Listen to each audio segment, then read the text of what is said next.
Hello friends, welcome to my YouTube channel Pathway of Maths. At this platform, I will provide solution of all previous year papers of GATE Mathematics, which will be very helpful for you to crack the GATE exam of 2021. Firstly, we will start with the complex analysis. In this video, we will discuss GATE 2019 questions of complex analysis.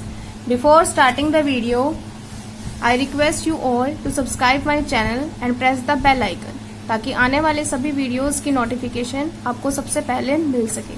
So let's start the video.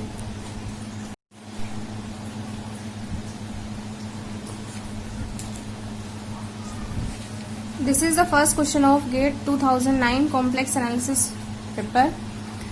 Question number first is given.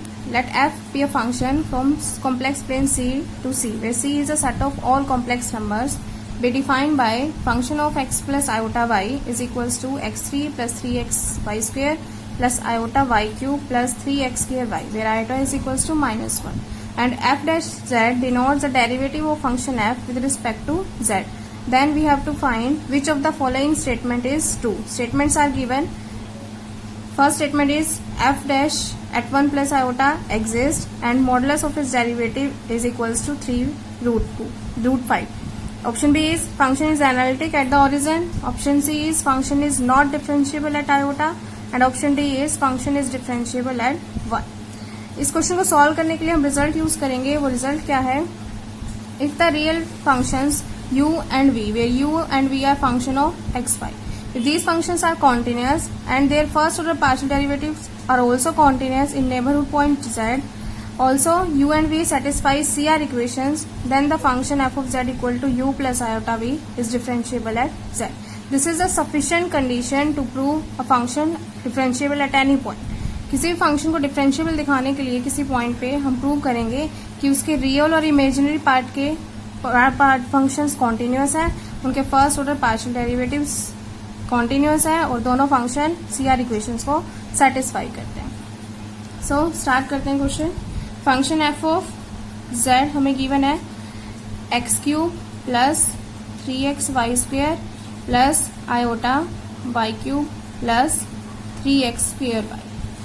So since हमारा function f of z होता है u x y plus iota v x y, तो यहाँ से compare करेंगे तो हमारा real part u function आ जाएगा, u की वैल्यू आ जाएगी x cube plus 3x y square and imaginary part v x y is equals to y cube plus 3x square Y.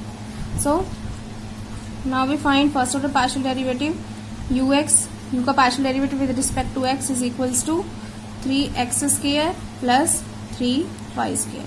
And partial derivative of u with respect to y is equals to 6xy, and partial derivative of v with respect to x is equals to 6xy, and partial derivative of v with respect to y is equals to 3y square plus 3x square. partial derivative हमने find किए. अब हम check करेंगे अपने options को. अब first option check करते हैं. फंक्शन हमें चेक करना है कि फंक्शन का फर्स्ट डेरिवेटिव 1 प्लस आयोटा पे एग्जिस्ट करता है. हम पॉइंट पुट करते हैं कि z है हमारा 1 प्लस आयोटा. z हमारा होता है, z जो कॉम्प्लेक्स वेरिएबल है उसकी वैल्यू होती है x प्लस आयोटा y, जहाँ पे x रियल पार्ट है और y इमेजिनरी पार्ट है. सो यहाँ से क्या आ जाएगा? दिस इम्प्लाइज जो रियल पार्ट है वो x इक्वल टू 1 है और imaginary part y equals to 1 है. अब हम चेक करते हैं x इक्वल टू 1 और y इक्वल टू 1 पे क्या function z equal to 1 plus iota हमारी CR इक्वेशंस को सेटिस्फाई करता है या नहीं. अब चेक करेंगे at x equal to 1 and y equal to 1. x equal to 1 y equal to 1 पे u आ जाएगा 6, ux आ जाएगा 6, uy आएगा 6 and vx equal to 6 and vy equal to 6. Put करेंगे जब x को 1 और y को 1, ux uy vx और vy. Then clearly we see कि ux is equals to vy है, but and uy is not equal to minus vx. CR equation होती है ux equal to vy and uy equal to minus vx. So CR equations are not satisfied at z equals to 1 plus iota.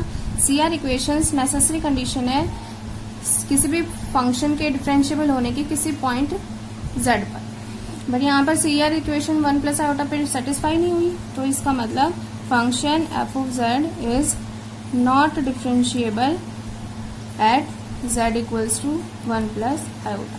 So option A is wrong. Now we check option B.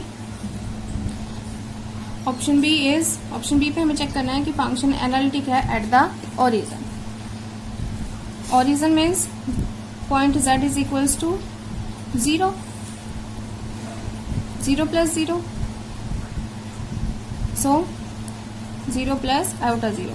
सो यहाँ पे x भी 0 है और y भी 0 है. अब x equal to 0, y equal to 0 पे हम चेक करेंगे क्या CR इक्वेशन सेटिस्फाई हो रही है. At x equals to 0 and y equal to 0, ux आएगा हमारा, x को 0 y को 0 पुट करेंगे, ux 0, यहाँ x को y 0 पुट करेंगे, uy 0, vx में x को 0 y को 0 पुट करेंगे वो 0, और vy x 0 y 0 0. So clearly हम देख सकते हैं कि ux vy के इक्वल है, ux equals to vy and uy equals to minus vx, uy equal to minus vx, दोनों इक्वल है. So f of z, so function, so CR equations are satisfied at origin. CR equations origin पर satisfy होगी. Also at x equals to 0 and y equal to 0 means z equal to 0 पर जो function ux और uy है हमारे वो continuous भी है और उनके फर्स्ट ऑर्डर पार्शियल डेरिवेटिव भी कॉन्टिन्यूस है और CR इक्वेशन ओरिजिन पे सेटिस्फाई भी हो रही है.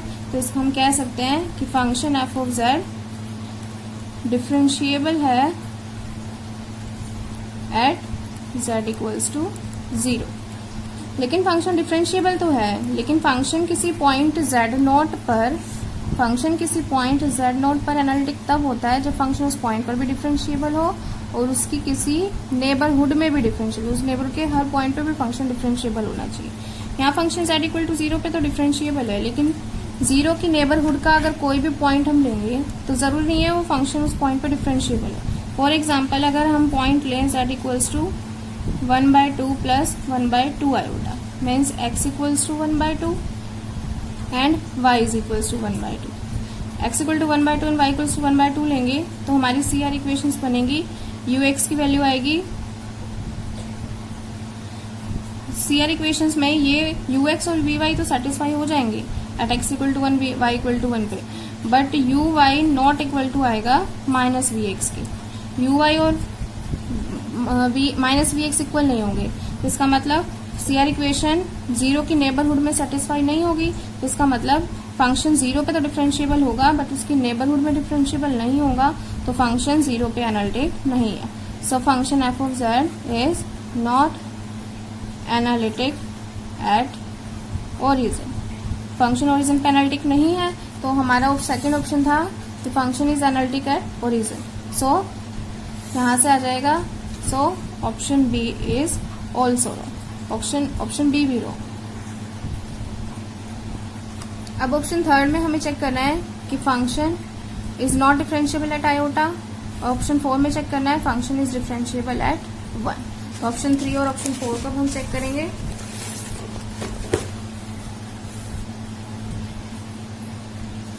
Now option C z is equals to iota पे हमें चेक करना है. This is equals to 0 plus iota, तो कंपेयर करेंगे real part x equal to 0 and y equals to 1.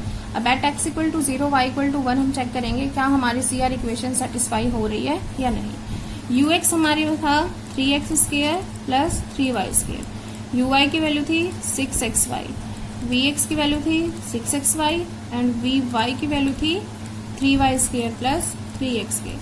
अब चेक करते हैं क्या इस पॉइंट पर हमारी CR इक्वेशन सेटिस्फाई हो रही है या नहीं. At x equal to 0 and y equal to, x को 0 y को 1 पुट करेंगे, x को 0 पुट करेंगे y को 1, तो ux3 आएगा, uy 0, vx 0 आएगा और vy 3. सो क्लियरली यहाँ से हम देख सकते हैं ux equals to v y है and u y is equals to minus v x है. So C R equations are satisfied at z is equals to iota. z equal to iota पे C R equation satisfy हो रही है. Also u partial derivatives continuous भी है और real and imaginary part भी continuous है.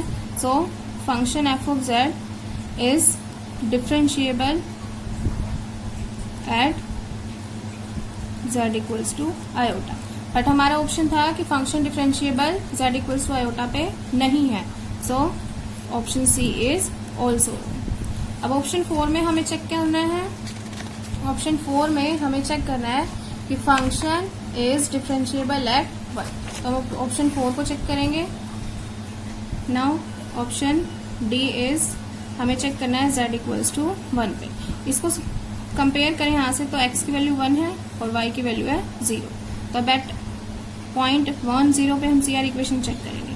एट 1 0 यू एक्स की वैल्यू आएगी, x को 1 पुट करना है, y को 0, u x 3, u y 0 and v x 0 and v y is 3. So clearly u x equal to v y आ रहा है. हमारे पास आ रहा है u x equals to v y and u y is equals to minus x. So C R equations are satisfied at z equals to 1. Also उसके function के पार्शियल डेरिवेटिव्स भी कॉन्टिन्यूस हैं और रियल और इमेजिनरी पार्ट भी continuous हैं. तो function f of z differentiable हो जाएगा at z is equals to 1. Function f of z is differentiable at equals to 1. यही हमारा ऑप्शन डी था. सो ऑप्शन डी करेक्ट है. सो आंसर भी हमारा आ गया option D.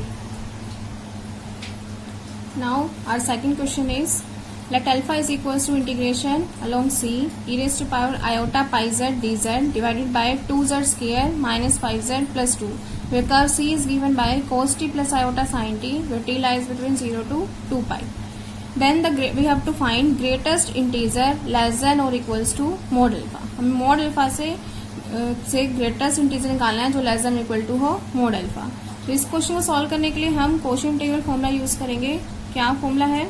Integration along C f of z upon z minus z naught d z की value हमें find करनी है. तो ये इसके इक्वल होता है 2 पाई आयोटा इंटू फंक्शन की value at this point z naught. Where function f of z analytic होना चाहिए कर्व सी और उसके बाउंड्री पे, और जो जेड नॉट पॉइंट है वो कर्व के अंदर लाई करना चाहिए, कंटूर सी के अंदर लाई करना चाहिए. तो इस फॉर्मूले को यूज करके हम इस क्वेश्चन को सॉल्व करेंगे. अब हमें कर्व गिवन है. कर्व सी हमारी जो गिवन है वो है सी is equal to cos t plus iota sin t where t lies between 0 to 2 pi. इस टर्म को हम क्या लिख सकते हैं? e raised to power iota t where t lies between 0 to 2 pi. So curve C given है e raised to power iota t where t lies between 0 to 2 pi. This is a parametric form of the contour curve. तो इस curve को हम कैसे लिख सकते हैं? So this curve is C is equals to Z belongs to curve. So the curve is Z belongs to C such that mod Z is less than is equals to 1. ये curve हमारी कैसे आई? जब हमारा circle होता है mod Z minus Z naught equals to R, तो इसको parametric form में लिख सकते हैं Z minus Z naught equals to R e raised to power iota theta where theta lies between 0 to 2 pi. तो हमारी कर्व गिवन है. यहाँ पे रेडियस 1 है, e raised to power iota r की वैल्यू 1 है तो रेडियस 1 है. तो ये जो कर्व हमारी बनेगी वो बनेगी mod z less than equals to 1 curve हमारी बनेगी. तो कर्व हमें पता चल गई. अब हम अपने क्वेश्चन को सॉल्व करते हैं. अब हमें अल्फा की वैल्यू गिवन है integration along C e raised to power iota pi z dz divided by 2z square minus 5z plus 2. इस फंक्शन को हमें सॉल्व करना है. तो सबसे पहले हम इस नीचे वाली टर्म के, इसके डिनोमिनेटर के फैक्टर्स बनाएंगे. टर्म है हमारी 2z square minus 5z plus 2. इसके फैक्टर्स बनेंगे 2z square minus 4z minus z plus 2. Term आ जाएगी 2z z minus 2 minus z minus 2. तो फैक्टर्स बन गए z minus two two z minus one. So this is equals to integration along c e raise to power iota pi z d z divided by z minus two into two z minus one.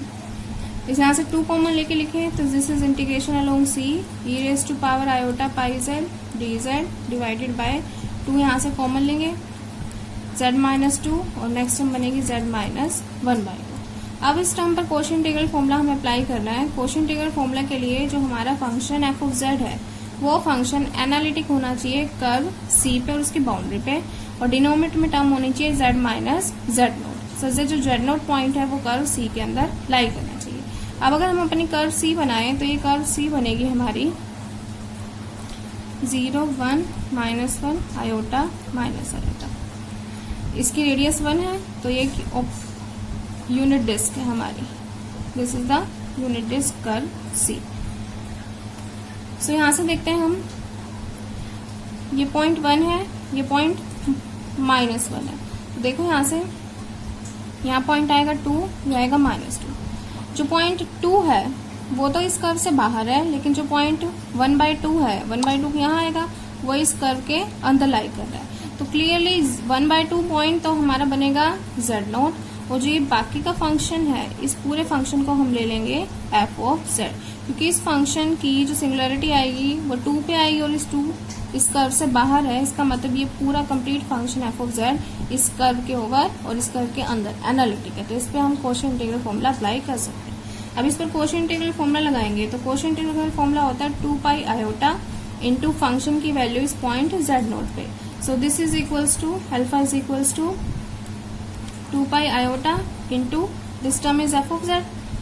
f of z की value at point z equals to 1/2, where f of z है हमारा e raise to power iota pi z divided by 2 into z minus 2. This implies alpha equals to 2 pi iota f of z e raise to power iota pi z divided by 2 times of z minus 2 at z equals to 1/2. इसमें z को 1/2 put करेंगे.